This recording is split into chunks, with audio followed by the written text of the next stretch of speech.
Hello everyone! In this video I'm going to discuss implementations of the PlayStation Move in the two recently released tennis games, Virtua Tennis 4 by Sega and Top Spin 4 by 2K Sports. Let's begin with the former. Virtua Tennis 4.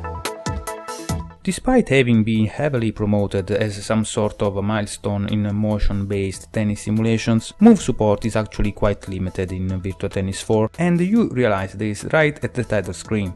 Here the game doesn't detect the move at all, leaving you with no other option but to switch to the DualShock 3.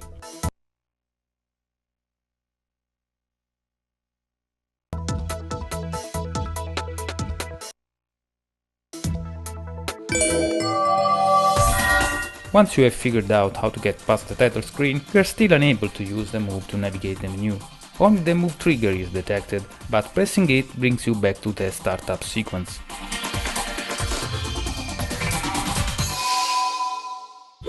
Sega. Not really a nice start. So the first time you actually get to use the move is when you reach the dedicated motion play section of the game.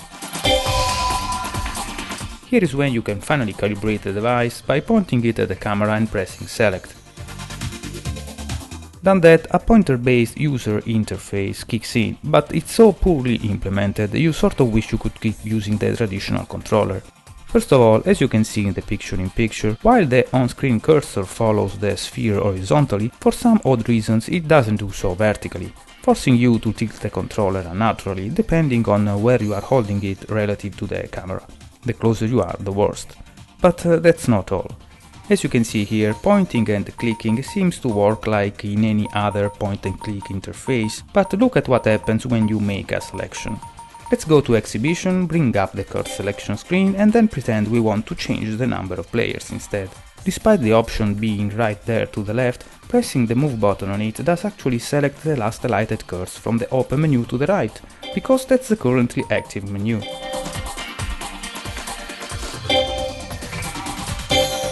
So let's press the move trigger to exit the card selection screen. Now see what happens when I select the number of players option.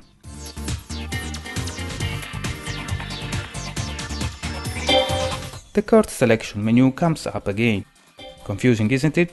This happens because in order to make a new selection you first need to reset the cursor, so to speak. And this has to be done by moving it over a non-interactive area of the screen, be it the one to the right or the small gaps in the list to the left. But enough with this cursor menu talking, and let's get to the game. As you have probably guessed already, move support in Virtua Tennis 4 is limited to what's in the motion play section of the game. Here you can either play an exhibition match against the AI or a friend, only locally, or a couple of uninteresting minigames I won't even bother showing you. Stuff like the War Tour arcade mode and online play can only be enjoyed with a traditional controller. That's mostly because Sega implemented the move in such a way that they would have had to make a brand new game to extend its support across the board. First of all, when playing with the move, the traditional top-down view is replaced with a mostly first-person one, with your character automatically running towards the ball, like in Wii Tennis. Contrary to early promises, there is no option to use the navigation controller. This of course negatively affects the depth of the simulation, as all you need to worry about is swinging the racket when the ball gets close, which then again is something the system tracks with average fidelity. Let's see why. As you can see here, rolls and tilts of the PlayStation Move are accurately tracked by the game, the virtual racket reacting to my movements with no discernible lag. Now, while this seems to be good enough to sustain the claim of true one-to-one tracking, a fundamental variable is missing, and that's the sphere tracking.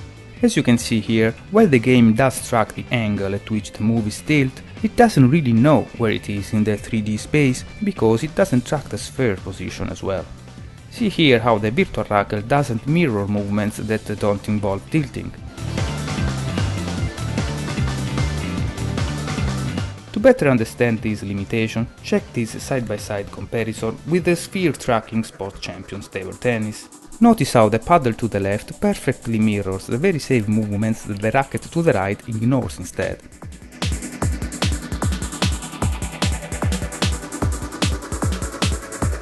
At the end of the day, what this all means is that Virtua Tennis 4 can't tell the difference between a flick of the wrist and the swing of the arm. resulting in a quite limited range of executable shots, as well as of the degree of finesse you can apply to them. Imagine playing real tennis with your arm in a cast. That's basically what Virtua Tennis 4 simulates. As you can see here, whenever there is a little move tilting involved in performing a particular shot, the game is unable to figure out the actual motion of your arm. Game loaded. Game loaded. Game loaded. This is pretty obvious when trying to apply some spin to the ball, as you see me trying to do here. Rather than affecting the rotation of the ball, top spins mostly affect its initial trajectory.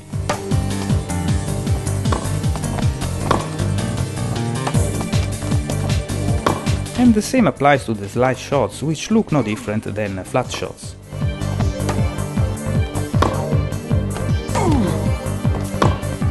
As for the lobs, there is little consistency in their successful execution.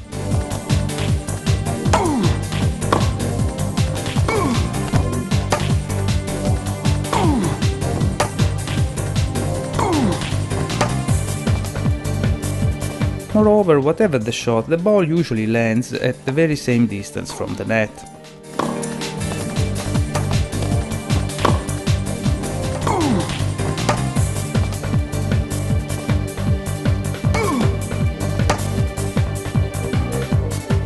The limited tracking accuracy also affects the aiming, of course. In the picture-in-picture here, I am pointing at the intended direction of my shot, and while it seems consistent enough to suggest proper tracking, that's actually due to the timing of my swings. In fact, the difference between a diagonal and a straight shot depends on the distance you are from the ball during the swing. The longer you wait before swinging, the straighter the ball flies away.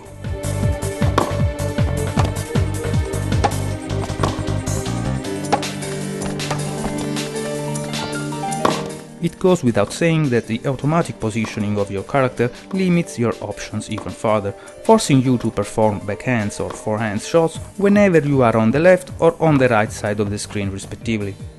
For example, you can't perform a forehand shot from the left side of the court because your character will never ever position itself in such a way to allow that. Oh, and by the way, you can never ever send your shots outside of the court, not even intentionally. Outs do not exist. As for the serve, this is another aspect severely limited by the simple motion tracking in place. All you do to serve is flick the wrist upwards and that's it. You cannot change the position from where to serve, nor you can decide where to place your shots. It all happens automatically and with the random outcomes.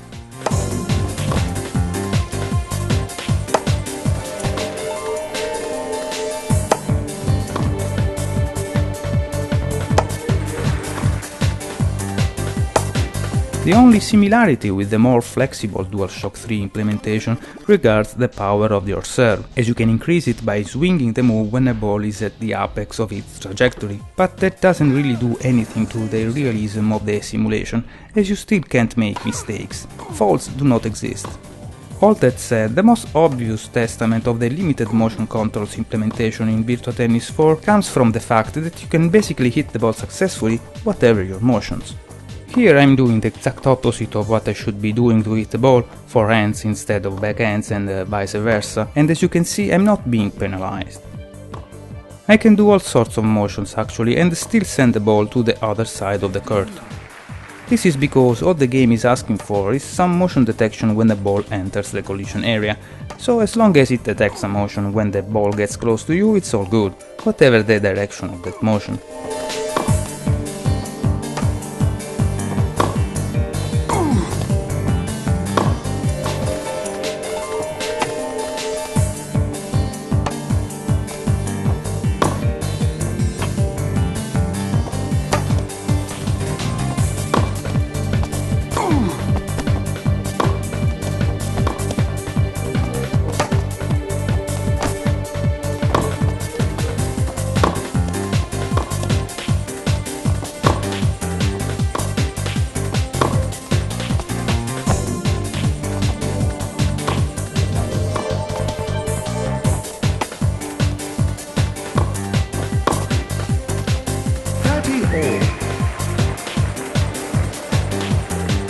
course you can miss a couple of swings playing like this, but collision detection is forgiving enough to let even a monkey succeed at the game.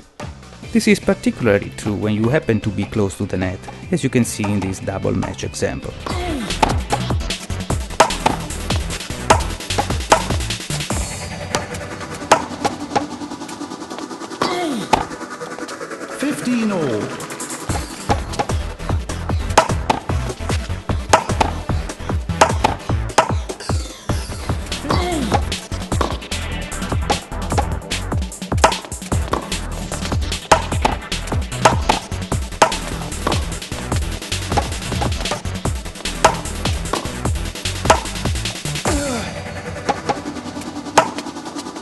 So Virtua Tennis 4 can be played as you see me doing here, even at the highest difficulty, and it goes without saying that all of this makes local multiplayer a quite boring experience, the loser eventually being the one that gets tired of swinging the controller sooner.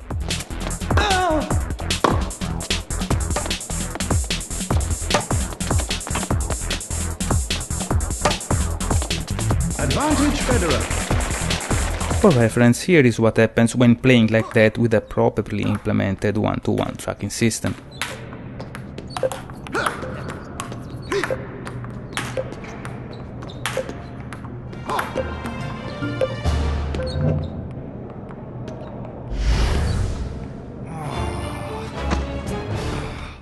Okay, now let's move on to Topspin 4.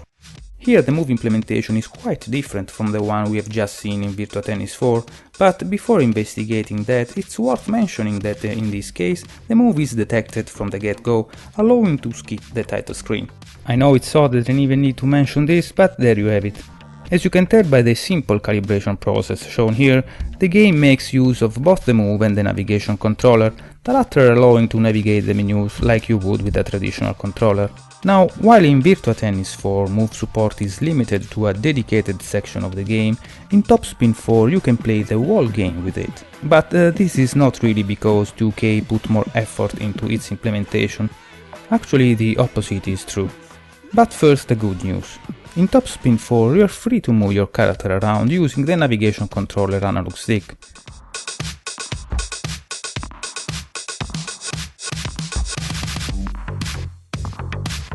And this ends the good news.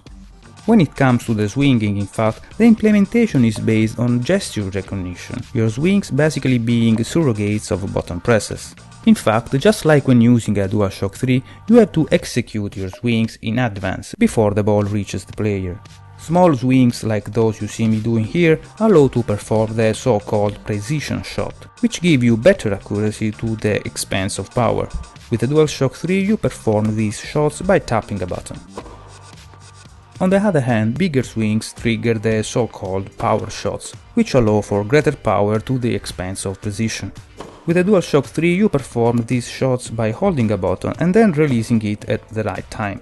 In this last case, the move controls offer an advantage, as you don't have to wait for the power shot to charge, as it is the case with the DualShock 3 controls instead.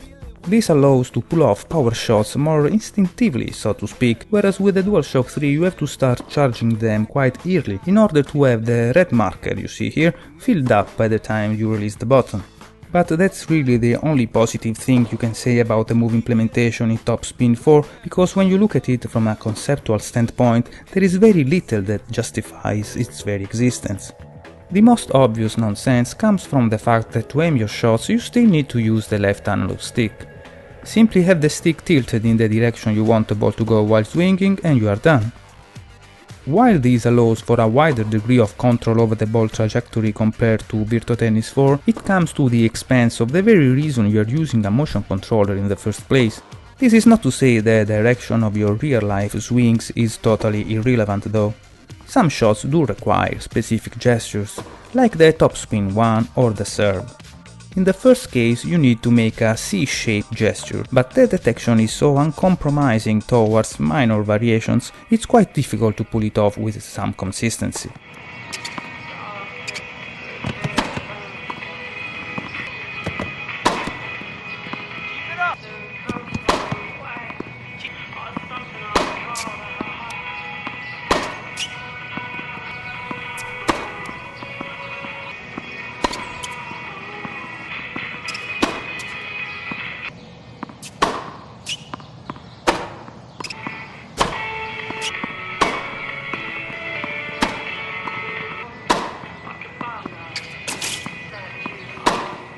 For comparison, look at how easier it is to pass this top spin test with the DualShock 3, which of course only requires to push a button.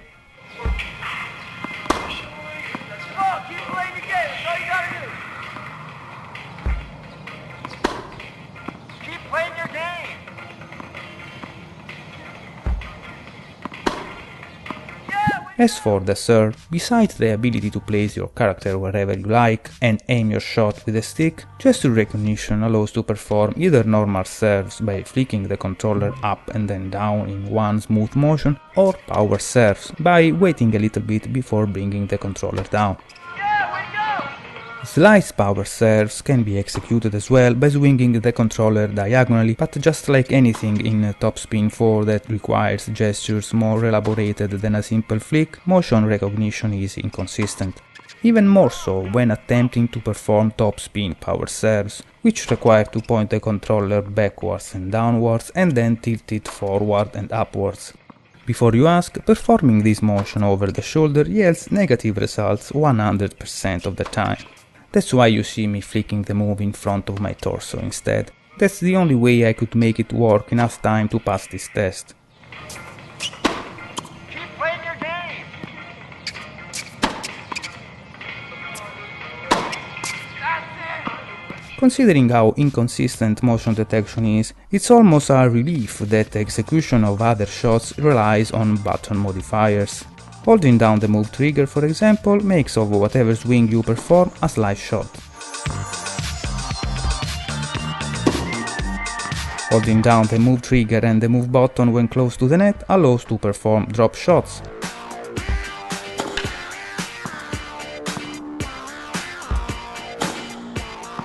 Finally, holding down the L2 button on the navigation controller allows to perform lobs.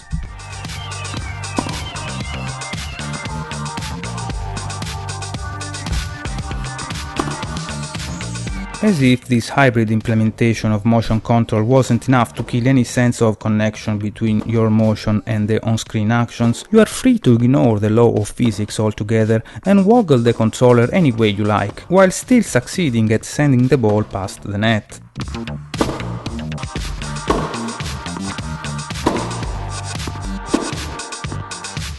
Now, despite its tacked-on motion controls implementation, Top Spin 4 at least managed to offer the same degree of simulation depth that you get when playing with a traditional controller, as well as the same content you have access to with it. Due to the peculiarities of its move implementation, this is something Virtua Tennis 4 couldn't afford without a serious rethinking of the whole game. Another advantage of the lazy and yet undisruptive move implementation in Top Spin 4 is that it allows for 4 players matches, even with the mixed controllers. In Virtua Tennis 4 you are limited to 2 because of the first-person view requiring split screen. At the end of the day, it's both ironic and sad that Top Spin 4, the game with the least meaningful motion controls implementation, is actually the best choice if you're looking for an overall more realistic and content-rich tennis simulation to enjoy with the move. They are both great games with a traditional controller, mind you, but Top Spin 4 is the only one that retains its value as a tennis simulator when played with a move. The ability to move your character freely, for instance, means the importance of position is preserved, and so is the tactical thinking that goes along with it.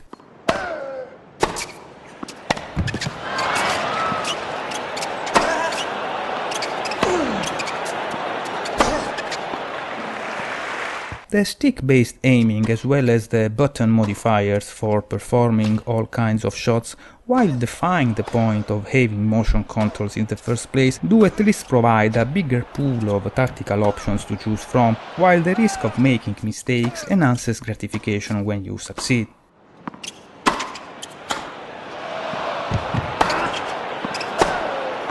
Game, Nadal. So there you have it. 2 tennis games, 2 different move implementation, and for different reasons, neither getting even close to what you would expect from a move-compatible tennis simulator. Hope you enjoyed this analysis. See you later. Ciao! 40-30.